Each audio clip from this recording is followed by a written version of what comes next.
Akalar mana. Kecha Mersda birini qo'shib 223 deb ikkisini ham qo'yishga harakat qildik.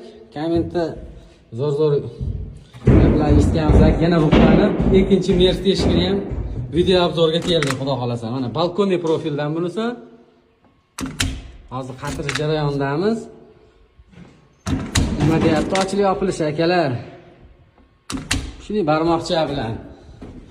Ikkinchisi hammom eshigi обычный profil, oddiygina profildan qo'yib berganmiz.